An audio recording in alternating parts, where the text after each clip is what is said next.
Hi.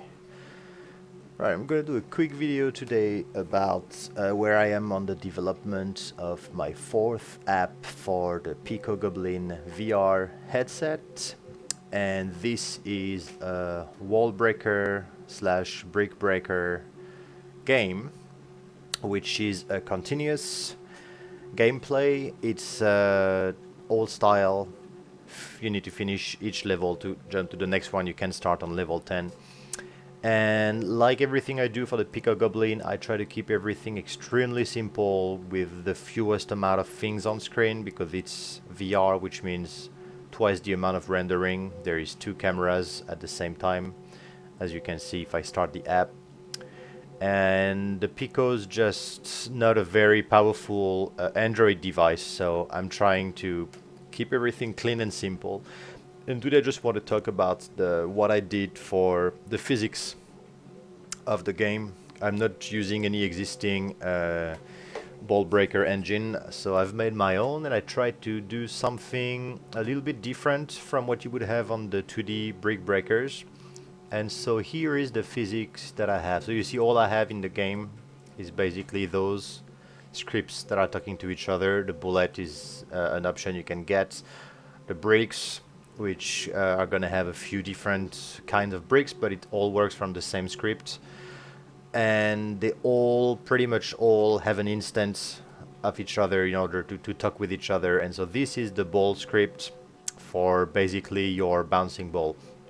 And so the way I've made it work, it's extremely simple. The player instantiates a ball on trigger enter.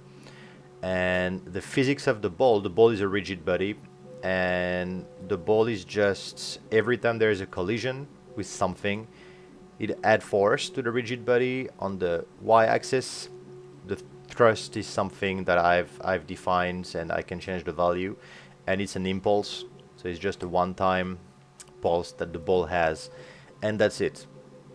Everything else, it's Unity engine managing the physics of the ball. So let's take a look at how the ball behaves in game. Let me see if I can. All right, so here we are. So this is the first level. You have a timer that will add to the score at the end. The quicker you do it, the best the score is going to be. You can score if you hit the little flying vessel as well, and then you have an I score that is kept from each level. And so here you have your little spaceship unit, and here is the ball flying up in the air. You see, it's very vertical. It is really not like the brick breaker that people are used to on their mobile device or their mobile phone. Let's go again. Okay, and here you're gonna see the bullets.